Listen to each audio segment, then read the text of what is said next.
Film की शुरुआत होती है बार्सिलोना में, जहाँ कुछ क्रीचर्स को देखने की वजह से लोग सुसाइड करके अपनी जान देने लगे थे, जिससे पूरा शहर तबाह हो गया। इसीलिए लोग अपनी आंखों पर पट्टी बांधकर रहते थे। यहाँ हम एक आदमी सेबेस्टियन और उसकी बेटी एना को देखते हैं, जो एक हॉल में स्केटिंग कर रहे थे। यहाँ कुछ अंधे लोग अचानक आ जाते हैं और उन पर अटैक कर देते हैं और उनसे उनका खाना छीनकर भाग जाते हैं। सेबेस्टियन अपनी बेटी और अपनी आंखों पर ब्लैक मास्क पहनकर हॉल से बाहर निकलता है। बाहर उसे कुछ लोगों के चलने की आवाज आती है। सेबेस्टियन एना से कहता है कि मैं पता करता हूँ कि ये लोग अच्छे हैं या नहीं, तब तक तुम छुप जाओ। सेबेस्टियन उन लोगों को आवाज लगाता है और कहता है कि मुझे भूख लगी है, इसलिए मुझे अपने साथ ले जाओ। वो लोग उस पर यकीन नहीं करते, इसलिए वो लोग कहते हैं कि हम तुम्हें अपने साथ नहीं ले जा सकते। लेकिन सेबेस्टियन कहता है कि मैं जानता हूँ कि जनरेटर कहाँ है। उन लोगों को ठंड से बचने के लिए जनरेटर की जरूरत थी, इसीलिए वो सेबेस्टियन की बात मान जाते हैं और उसे अपने साथ ले जाते हैं। वो लोग एक बस मैन्युफैक्चरिंग कंपनी में रह रहे थे। वहाँ जाकर सेबेस्टियन को एक डॉक्टर उसकी चोट पर टांके लगाती है। रात को वो सब लोग मिलकर खाना खाते हैं, जहाँ एक अंधा आदमी सबको बताता है कि उन क्रीचर्स के अलावा कुछ लोग और हैं जो आंखों पर पट्टी बांधे बगैर घूमते हैं और दूसरे लोगों की जबरदस्ती आंखें खुलवा कर उस क्रीचर को दिखाते हैं ताकि वो लोग खुदकुशी कर लें। मेरे भाई के साथ भी उन्होंने ऐसा ही किया और उसने अपने जान दे दी। जब वो लोग मेरी तरफ आए तो मैंने अपनी आंखें अंधी कर ली। जब सब लोग सो जाते हैं तो सेबेस्टियन उठकर चुपके से बस की चाबियां निकाल लेता है और बस को स्टार्ट करने लगता है। लेकिन तभी डॉक्टर की आंख खुल जाती है। वो सेबेस्टियन के पास आकर उसे रोकने की कोशिश करती है और कहती है कि अगर हम लोग बाहर गए तो हम मारे जाएंगे। के दरवाजे में बस को मार देता है, जिससे दरवाजा टूट जाता है और बस बाहर आ जाती है। जब बस में बैठे लोग बाहर निकलते हैं तो वो लोग रिचर्ड को देखने की वजह से सुसाइड कर लेते हैं। तभी हम यहाँ एना को भी आते देखते हैं, जो सिर्फ और सिर्फ सेबेस्टियन की इमेजिनेशन थी। एना सेबेस्टियन से कहती है कि कुछ लोग और मरेंगे और फिर आप मेरे और मम्मी के साथ रहेंगे। अब हमें 9 महीने पहले सेबेस्टियन को दिखाया जाता है, जो कि एक इलेक्ट्रिकल इंजीनियर है और टरबाइन्स के पास खड़ा उन्हें देख रहा था। वो चाहता था कि कुछ और टरबाइन लग जाए और पूरे शहर में बिजली का मसला हल हो जाएगा। यहाँ सेबेस्टियन को कॉल आती है कि कुछ लोगों ने 2 टरबाइन्स में गिरकर अपनी जान दे दी है, जिससे टरबाइन्स बंद हो गए हैं। सेबेस्टियन इस मामले का पता करने के लिए फौरन ऑफिस जाता है और जाकर न्यूज देखता है, जहाँ उसे पता चलता है कि पूरे शहर में बहुत ज्यादा तबाही मची है और सब लोग अपनी जान ले रहे हैं। तभी उसे उसकी बीवी लौरा की कॉल आती है, जो उसे बताती है कि हमारी बेटी एना अभी तक स्कूल से वापस नहीं आई, तुम जाकर उसे ले और फिर हम सब यहाँ से चले जाएंगे। तो सेबेस्टियन ऐसा ही करता है और वो अपनी बेटी को लेने के लिए निकल जाता है। रास्ते में वो जब ट्रेन के पास जाता है तो वहाँ सब लोग रिचर्ड को देख लेते हैं, ट्रेन के सामने कूद कर अपनी जान दे देते हैं। सेबेस्टियन समझ आता है कि किसी चीज को देखने की वजह से ये सब लोग उसके कंट्रोल में हो गए हैं, इसलिए वो अपनी आंखें नीचे करके यहाँ से निकल जाता है। स्कूल में पहुंचकर वो एना को वहाँ से लेता है और तभी एक चर्च में पहुंच जाता है, जहाँ एक पादरी उसे रोक कर कहते हैं कि ये एक चमत्कार है और तुम्हें इसे जरूर देखना चाहिए। लेकिन सेबेस्टियन फादर की बात को इग्नोर करके वहाँ से चला जाता है। जब वो एना को लेकर अपनी बीवी लौरा के पास पहुंचता है,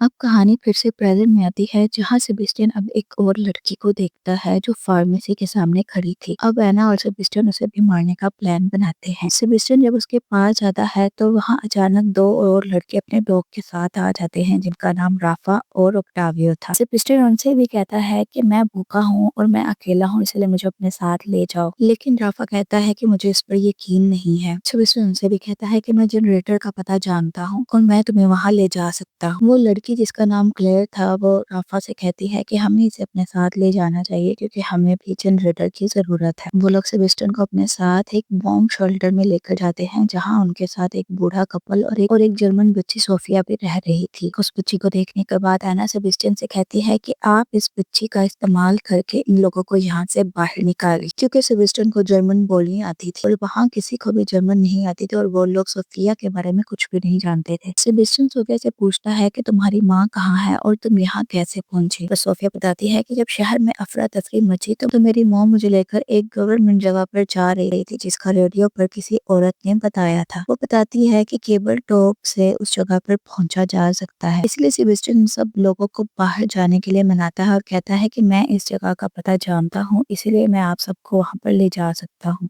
पहले तो कोई उसकी बात नहीं मानता, लेकिन फिर सब लोग उसकी बात। रात में जब सब लोग सो रहे थे तो सेबेस्टियन राफा और ऑक्टावियो के कुत्तों की आधी वाइर्स काट देता है, ताकि अगर सुबह डॉग क्रीचर को देखकर भागने की कोशिश करे तो उनकी रस्सी उनके हाथ से टूट जाए। सुबह उठते ही सब लोग सेबेस्टियन की बात मानकर अपने बॉम्ब शेल्टर से बाहर निकल आते और उस गवर्नमेंट फैसिलिटी की तरफ चलने लगते हैं जिसका उन्हें सोफिया ने बताया था। तो यहाँ उन सबको अचानक रिचर्ड्स की आवाजें आना शुरू हो जाती हैं, जिसे सुनकर कुत्ते वहां से भागने की कोशिश करते हैं और उनकी रस्सियां टूट जाती हैं। तो राफा उन डॉग्स के पीछे भागने लगता है और वो अपनी पट्टी उतार देता है, जिसकी वजह से राफा उस क्रीचर को देख लेता है और अपनी जान दे देता है। एक डॉग उस बूढ़े आदमी रॉबर्ट को भी काट लेता है। बाकी सब लोग अब अपनी जान बचाकर एक घर में पहुंचते हैं। सोफिया बहुत ज्यादा डर जाती है, इसलिए सेबेस्टियन उसे समझाता है और उसे शांत करने के लिए अपनी बेटी एना का एंजेलिक लॉकेट उसे गिफ्ट कर देता है। रॉबर्ट की चोट बहुत ज्यादा बिगड़ने लगी थी, इसलिए सब लोग उसके लिए दवाई ढूंढने के लिए घर के ऊपर वाले हिस्से में जाते हैं। ऊपर जाने के बाद सेबेस्टियन ऑक्टावियो की पट्टी खुलवा देता है, जिसे खोलने के बाद ऑक्टावियो क्रीचर को देख लेता है और एक चाकू पकड़कर खुद को मारने लगता है, जिससे उसकी वही मौत हो जाती है। सब लोग डरकर नीचे आ जाते हैं। सुबह फिर से ये सब लोग बाहर निकलते हैं ताकि वो लोग केबल टॉप तक पहुंच सकें, पर रास्ते में कुछ गुंडे उनके पीछे पड़ जाते हैं जिन्होंने आंखों पर पट्टी नहीं बांधी थी। वो उन्हें जबरदस्ती क्रीचर दिखाना चाहते थे। इसी अफरा तफरी में रॉबर्ट नीचे गिर जाता है और उसकी बीवी भी उसके पास आ जाती। वो बुरा कपल भी क्रीचर को देख लेता है और अपनी जान दे देता है। इसमें इसी तरह क्लेयर और सोफिया को बचाकर एक घर में घुस जाता है और उसका दरवाजा बंद कर लेता है। फ्लैशबैक में सेबेस्टियन अपनी बेटी एना का बर्थडे मनाता है, लेकिन तभी अचानक वो पादरी उनके घर में पहुंच जाता है और वो उन दोनों के माथे पर आंख का निशान बनाता है। फिर वो जबरदस्ती एना की आंखें खोल देता है, जिससे एना क्रीचर को देख लेती है और बिल्डिंग से कूद कर अपनी जान दे देती है। सेबेस्टियन जब आंखें खोलता है तो वो क्रीचर को देखने के बाद अपनी जान नहीं देता, बल्कि उसे दूसरे लोगों से खुदकुशी करवाने का काम सोचना चाहता है, क्योंकि उसे लगता है कि अगर वो ऐसा करेगा तो उसकी बीवी और बच्ची उसे वापस मिल जाएंगी। कहानी फिर से प्रेजेंट में आती है, जहाँ सेबेस्टियन गुंडों से बचकर किसी तरह केबल टॉप